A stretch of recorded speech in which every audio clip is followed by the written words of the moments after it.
So there were only two halves of the year. So Samhain was the end of the year, beginning of the next. It was like a thinning of the veil, if you will, from one year to the next. And so a lot of people believed it was also a thinning of the veil from one world to the next. So spirit energy was lifted. The fairies would come out and try to trick you into going with them through the veil. So, in order to, I don't want to get ahead of myself, but one of the reasons that this is so cool is because in order to prevent yourself from getting tricked, in order to prevent yourself from getting lured, you would disguise yourself. You would dress up as someone else. Boys would dress up as girls. You'd wear masks. You would kind of like be out in the shadows of darkness to try to evade the fairies. Um, so that's really cool. I like that. This is Um, hilarious. Evasion of the fairies.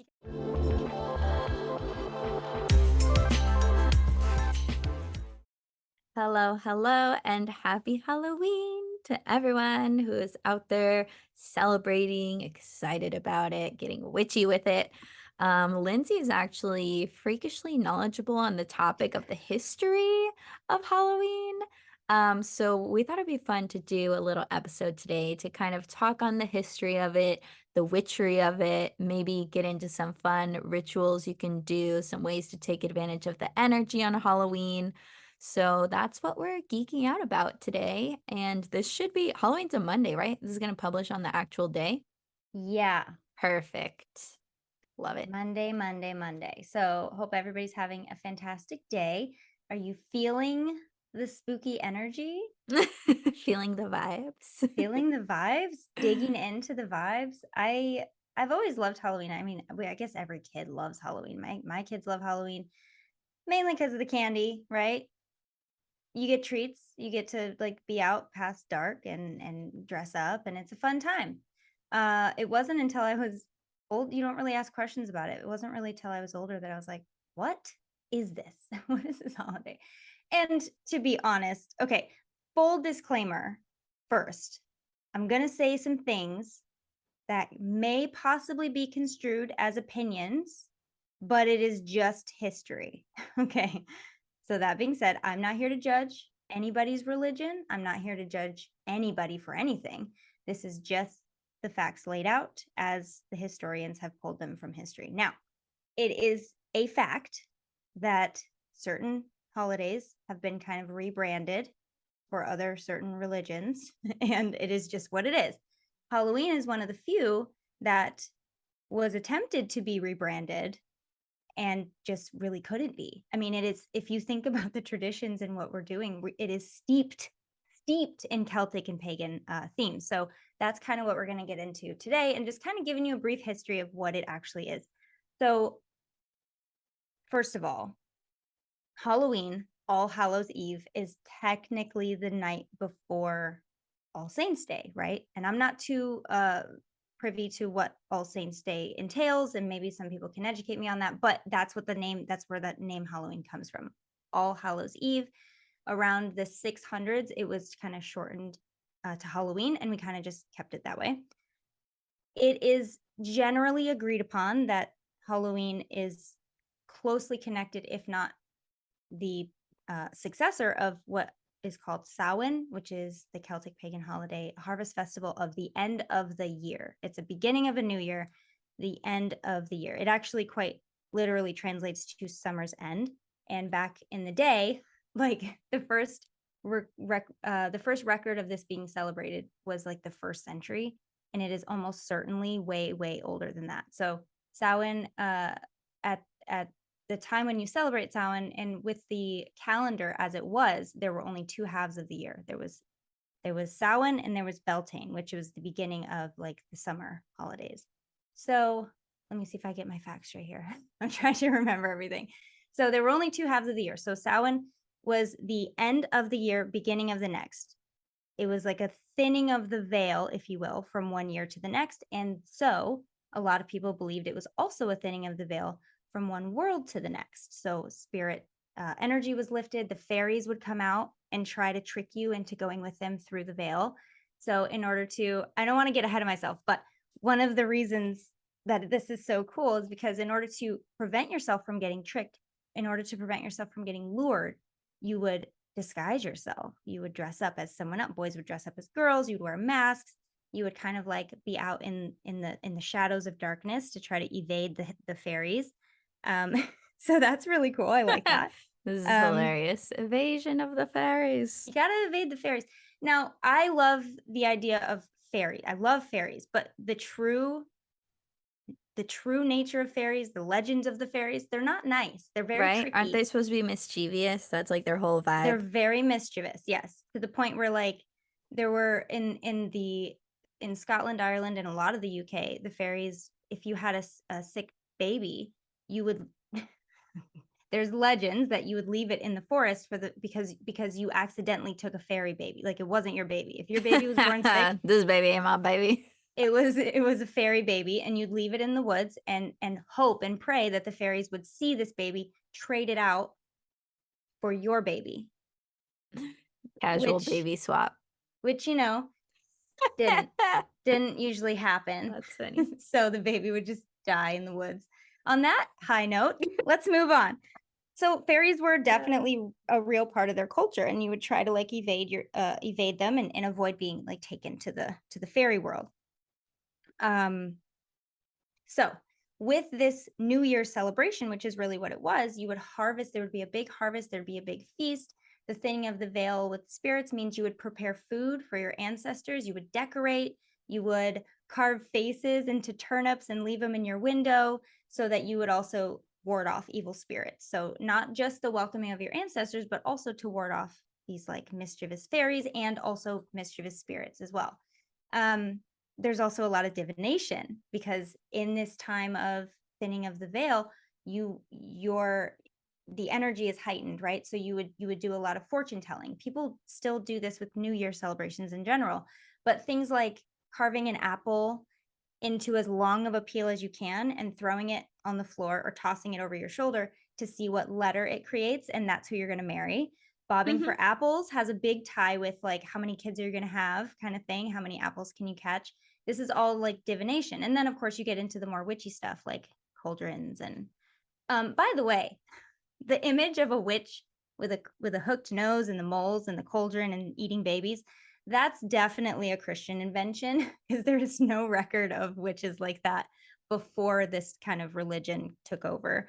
Again, not an opinion, it is just what happened. So sorry about it. So yeah, lots of cool stuff, and as you can probably see, there's a lot of parallels to what we do now. The reason we do pumpkins is because, quite simply, we have pumpkins, and pumpkins are not native to the UK, especially at that time. So they would use turnips and things like that. They would even put little candles in them, like we do now. Um, what else? What else? Oh, so another way to avoid getting tricked into the netherworld or wherever is you would leave bribes on your doorstep. So, like Mm, treats, right? right. So Treats. take this treat instead of me and my Take soul. this treat, please. I hope, yeah, I hope that this is good enough. And there's also stories and cultural references of like, because it is in the veil of darkness, because everybody's disguised right now, because they're trying not to get taken. It's also a really good time to play pranks. So you're already disguised, you're already in the dark. Why not take a few crops from the farmer? Why not like tip over his, I don't know, washing bucket or whatever? And so another reason they would leave stuff on their doorstep is not only for the fairies or the evil spirits but was also for people like saying, don't, please don't mess with my farm this year. Here, have this. Don't mess with me. So that's kind of where we get trick or treat. Give me a treat or I will trick you. Now it's just Mm. egging people's houses, which I hope nobody listening to this does. It's terrible and it's really hard to get out. Um, let's see what else, what else, what else, what else.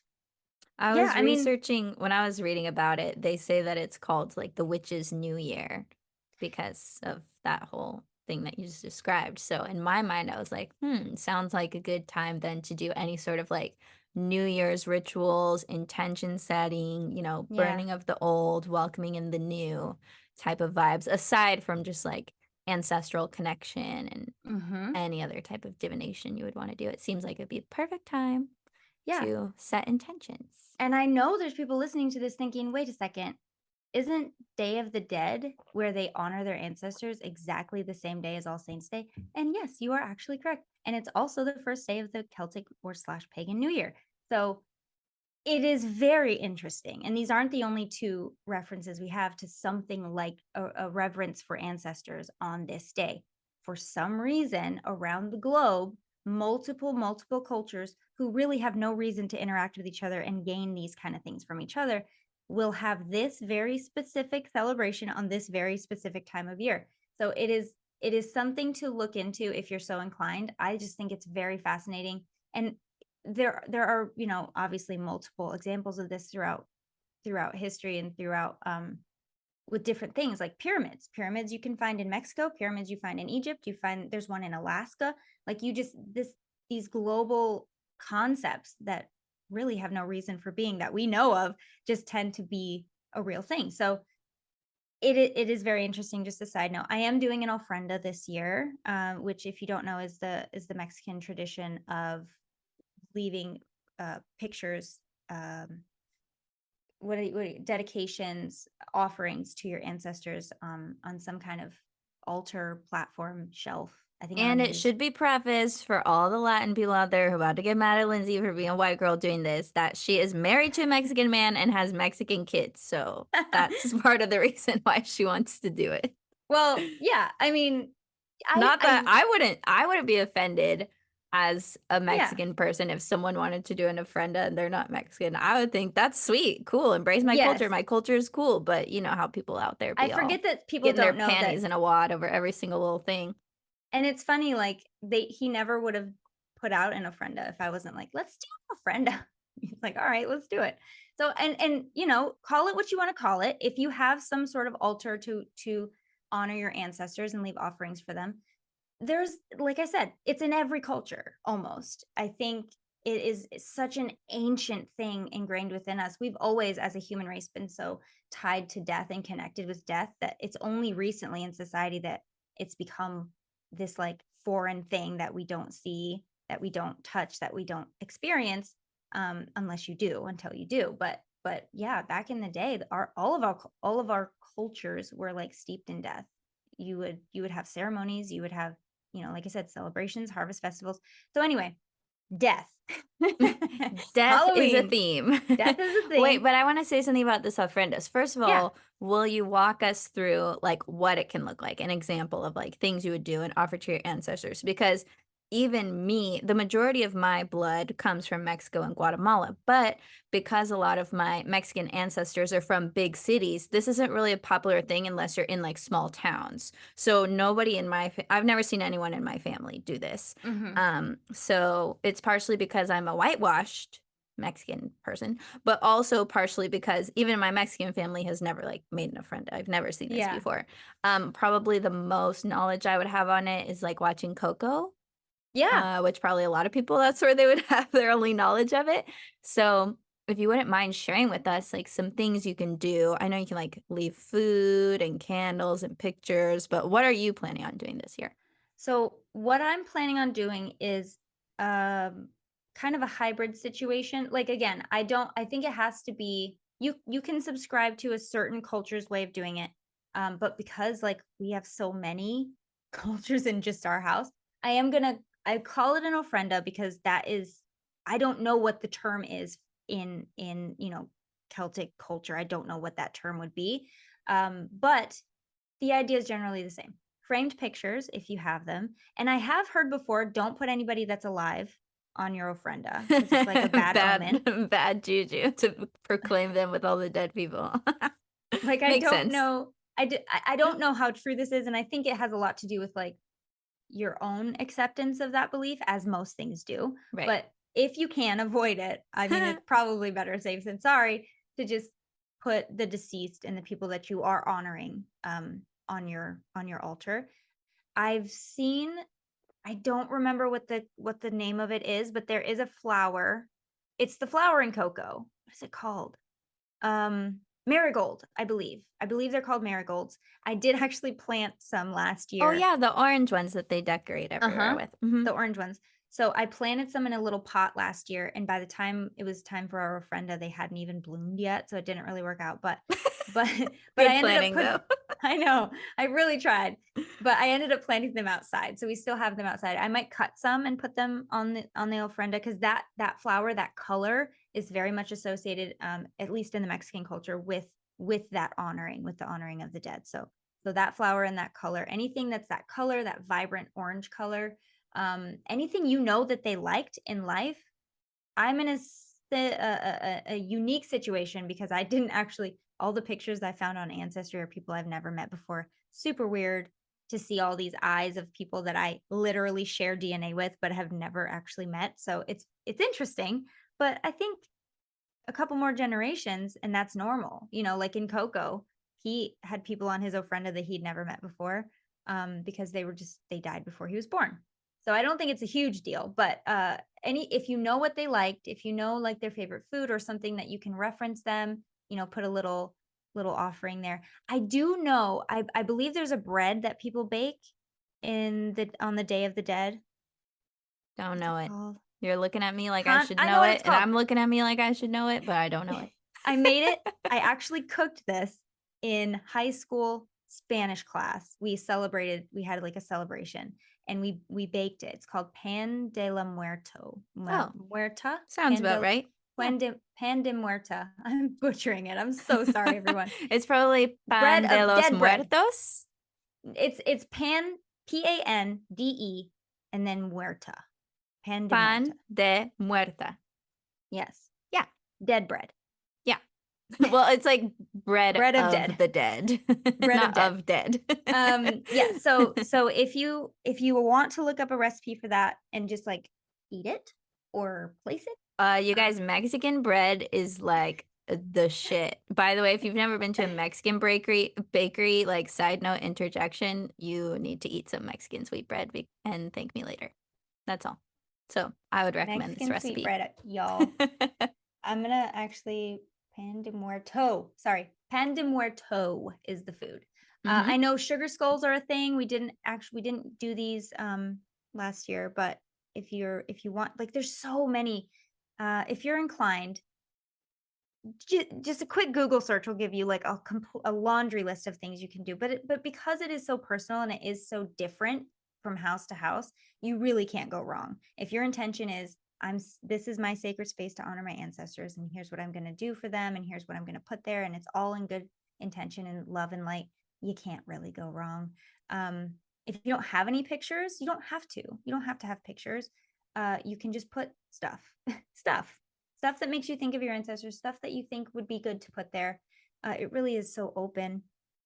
It really I is fascinating, like thinking about how deeply we've lost connection with our ancestors and like when did Yeah, it become so popular to like not connect with them anymore. And I think like in our Western civilization it's just this broad overview mentality of like, well, if I can't see it, it's not real. If I can't talk to them in the physical, they're not here.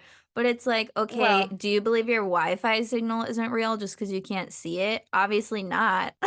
I think that is where it's led to, but I do know for a fact that when Christianity kind of came about, it was you're not your focus is nowhere but JC, like the big J. Okay. Big J. You're just not allowed. For a hot second when the Romans came in, they banned they destroyed druidic, they destroyed the druids. They completely burned it to the ground. Completely. And again, freaking history. Just look it up. I swear to God, this is what happened. Because the Druids were so verbal in their history, they didn't write anything down. They told stories. They said poetry. They created their history. They passed on their history verbally. And so all you have to do is wipe out the Druids, which they very much successfully did. But not allowed. You couldn't even burn incense for a while. You could not do anything that was outside of this Christian religion at the time. And so I think that even today, if you're not religious, the traces of that and the effects of that really kind of they're just part of our life now. It has caused, such a separation. Nothing else, not even nature, is above JC. You can't even connect to nature. And I do have feelings about it, but again, I'm not judging anybody. If you do practice Christianity, this is the history of Christianity. So that it is what it is. And I don't know why you're listening to this if you if you are practicing Christianity, but I do know a lot of Christians that love Halloween. I know a lot of Christians that do not love Halloween. And my son, even in kindergarten last year, he goes, I'm not going to say the boy's name, but he goes, blah blah does not celebrate Halloween. I said, oh, really? That's fine. Maybe they just don't. He goes, yeah, he said it was the devil's birthday. And I was like, wait, what? What are you telling my kid? The Like, devil's birthday. That's funny. which means someone told him it was the devil's birthday. It's very interesting. And I have people very close to me who are religious Christians, and they believe very similarly that it is the devil's birthday. So Different it's not the strokes devil's for different birthday. folks, whatever. It is quite simply in history a celebration of the end of the year, which we do every year anyway.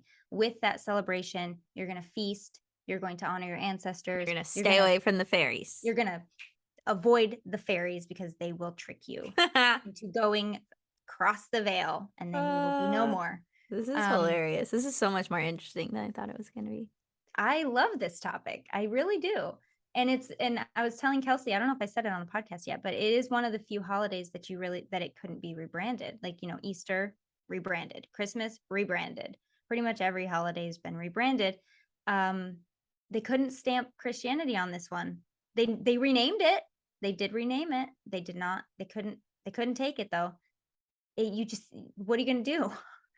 The bobbing for apples is now bobbing for your soul. Like, what do you what do you do? I mean, You it can't really sounds rebrand it. like it's even after all these years, the traditions have really not changed too much. If it's really like, Yeah. this trick or treating, this dressing up, this going around in the dark, like sounds pretty like it hasn't really changed all that much. No, it hasn't. And that's and like with Easter, there's still some traces of Easter. Ostara is what it was in the pagan situation. This is not the Easter show, but just a quick note that that was another harvest festival, and it really celebrated fertility, new birth, everything growing and just being very fertile. And that's where we get the bunnies and the eggs and all of those things. Oh, and by the way, Jesus rose on this day. Oh, okay. Cool. like it did, they really did try. And if you are going to be successful in spreading a religion, that's what you got to do. You have to, if you're going to worship this tree, this is now the Jesus tree. It just is. This is now the Christian tree. It's just very interesting that there's so much in Halloween that they couldn't. And you're right, the traditions really did persevere through the centuries. And it's funny, I've heard before that Halloween isn't really a big deal as it is in America over in the UK, which is so funny because it actually originated in Scotland and Ireland and parts of the UK. So they started it.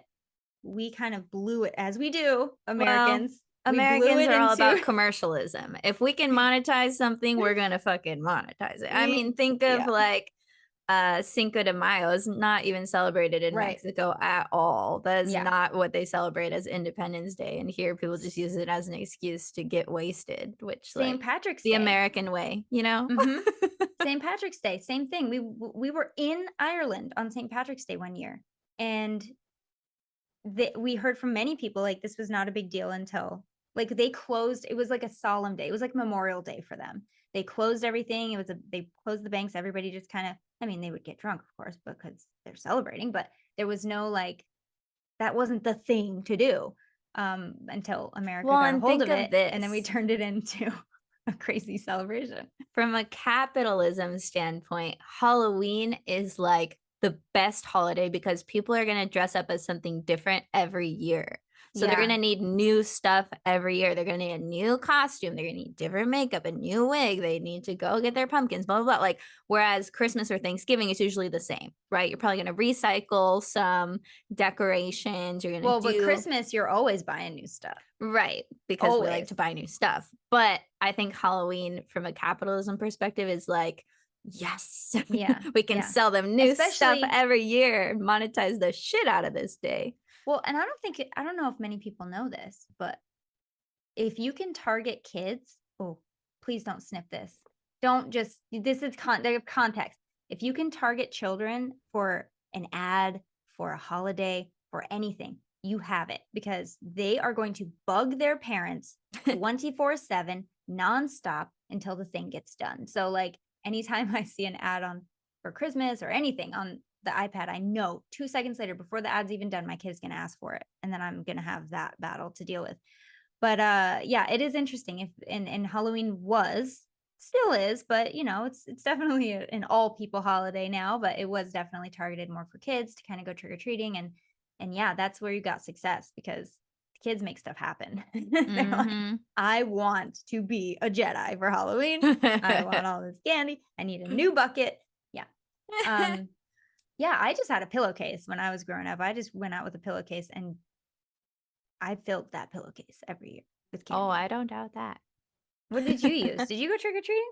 Yeah, I used to go trick-or-treating. It was funny because growing up mostly in San Diego, like, Halloween was literally, like, the day where it started to get cold. Every single year, I was like, "It's warm. I'm gonna dress up something cute. I'm gonna be like this princess that has no sleeves, or I'm gonna, like, just, like, my outfit's just like a leotard and whatever."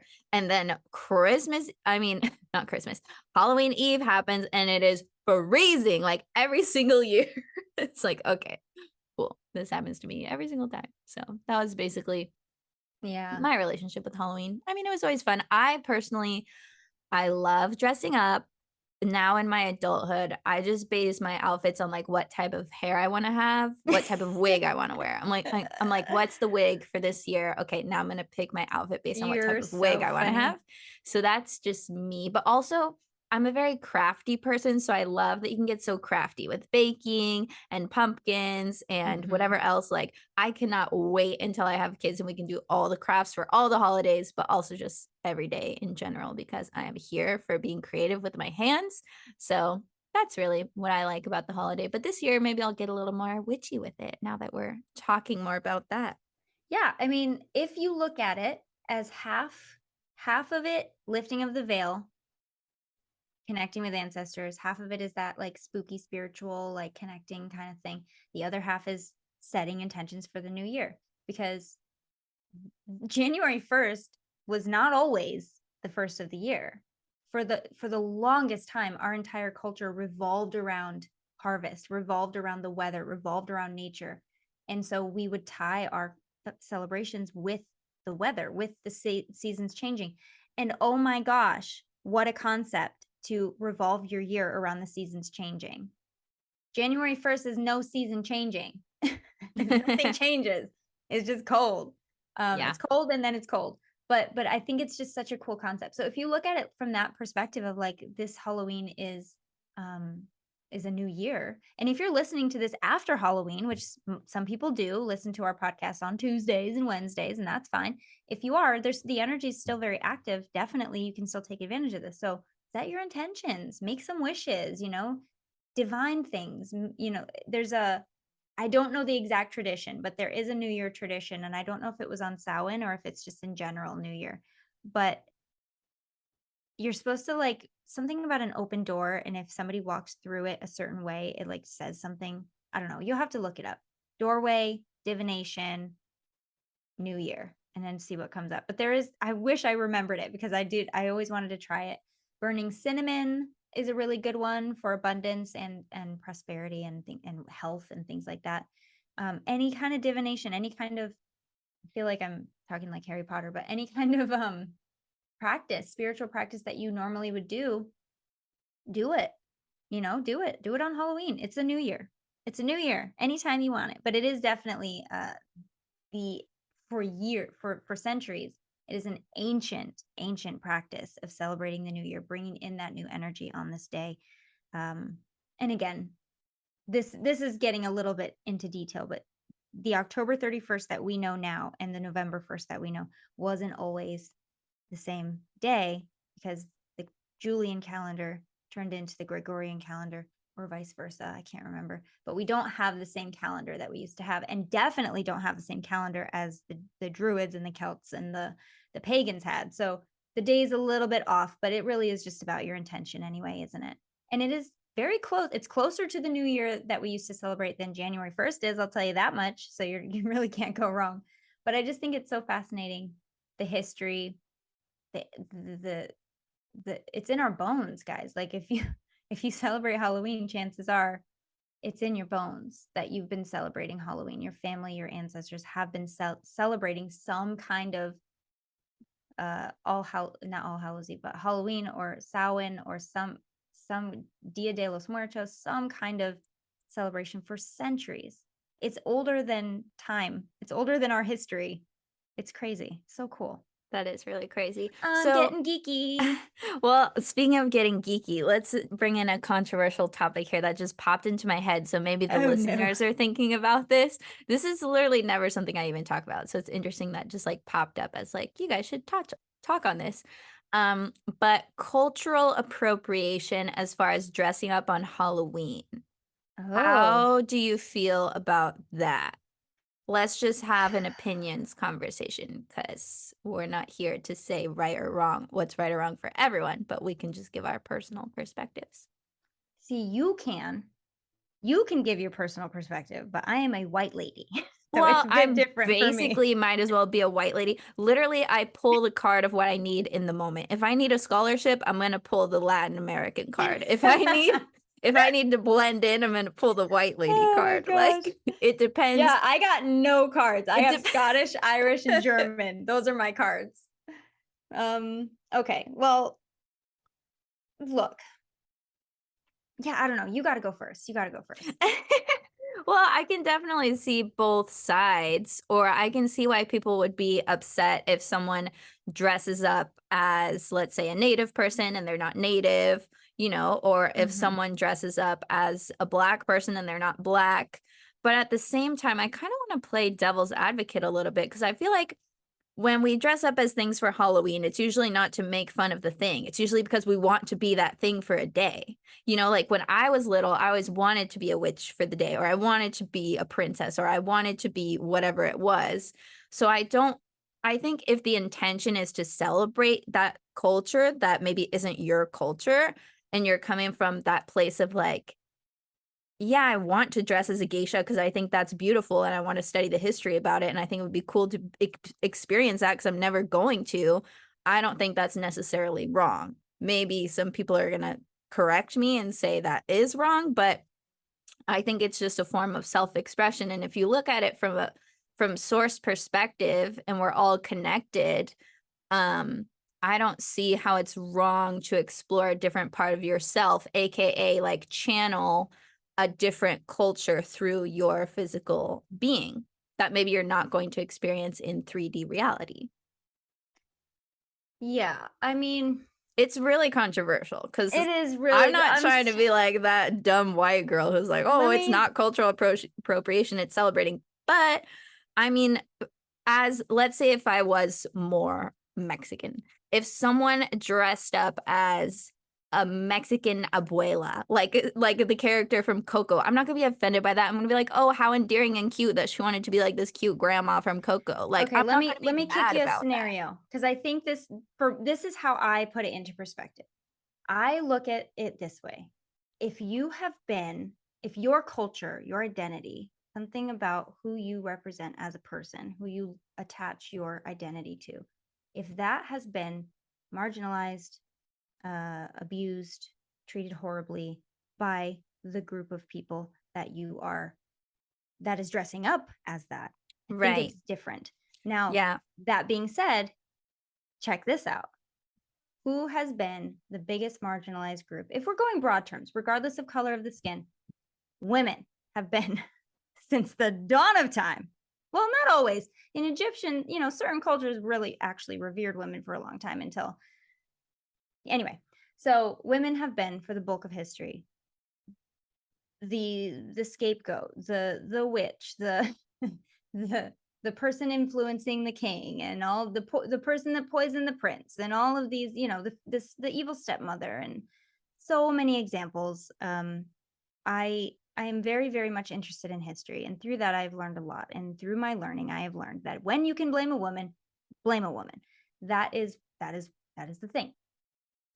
And still, if a man dressed up as a woman, I would think he was for Halloween. Okay. Put in the balloons for the boobs and all the high heels and wanted to try it out for a day. I would think he'd look ridiculous and would probably laugh. I would not be offended. Now, There's going to be people who think it's different, and I'm definitely open to hearing how it's different. But I think that it's for Halloween, it's expected to dress up as something you are not. And as long as you're being respectful, okay, Pocahontas probably looked a lot different than the cartoon made her. And if you're looking like slutty Pocahontas, you could look like slutty anything. So just go as slutty nurse and leave Pocahontas out of it. Um, Oh man, I think yeah, where it becomes unkind and detrimental is when people are obviously making fun of, or when the majority is like, let's say if there is a certain group of people who like destroyed that religion or destroyed that practice or destroyed that Native American tribe, like you should not be the person to dress up like that. That would be, I think, where it becomes really insensitive. But I think there's space for, yes, you're allowed to be upset. Obviously, everyone's entitled to their own feelings, but at the same time, like, do we have to take everything so seriously? I guess that would be my challenge. yes. And yeah, and I agree with And you. I agree that I'm probably naive in the fact that I always assume people have positive intention. Oh, I never assumed. I always assume. I'm like, "Oh, they just wanna celebrate that culture. Oh, they're just dressing up like that because they think it's really beautiful." Like, I think of it as me, right? But I think I'm naive in the sense that truly not everyone is like that. So, Okay. If my how do I say this? You know, I have a hard time with words in general anyway. And I'm trying hopefully really I'm not hard. offending anyone. I'm sure that I am, but it's really not my intention to offend people. So if you're like, "Yeah, don't motherfucking dress up as my culture," like, that's cool too. I get it. Yeah.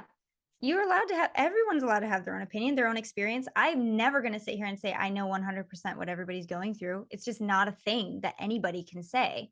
So if your experience in your life has proved to you or shown you that it is wrong for people to dress up as other cultures, 100% you are valid in that opinion. Come on the podcast and we'll talk about it. But uh, actually, maybe not. I don't know if that's why not. We'll open the forum. I just feel like in this day today, with Halloween coming up, more and more people are like, should I do this? Should I? And they're asking the question, and I think that's important. Asking the questions I of, think is that's this very right? kind and Is this considerate to is this is this a contemplate good that. thing to do? What I don't want to see is a crushing of imagination, especially in children.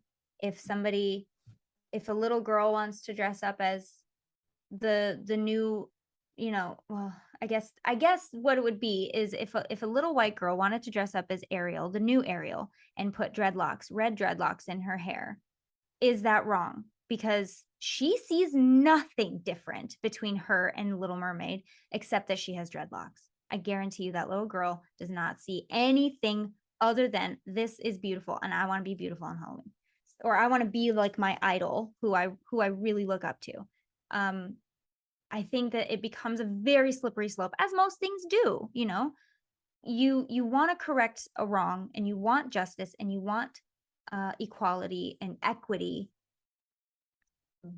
but you don't wanna go so far where everybody feels silenced and nobody has freedom, to express themselves the way they want, especially kids.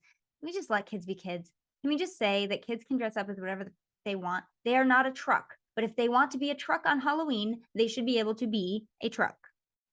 Hey there. We hope you're enjoying this episode so far, but if you want to listen to the whole thing, we're going to invite you over to our podcast. Either search for High Vibin' It on iTunes, Spotify, wherever you guys listen to podcasts, or even better, if you want to watch the extended video version of this episode that's even longer than the actual podcast itself, head over to our Patreon at patreon.com/highvibe. Lindsay, tell them what's awesome about the Patreon.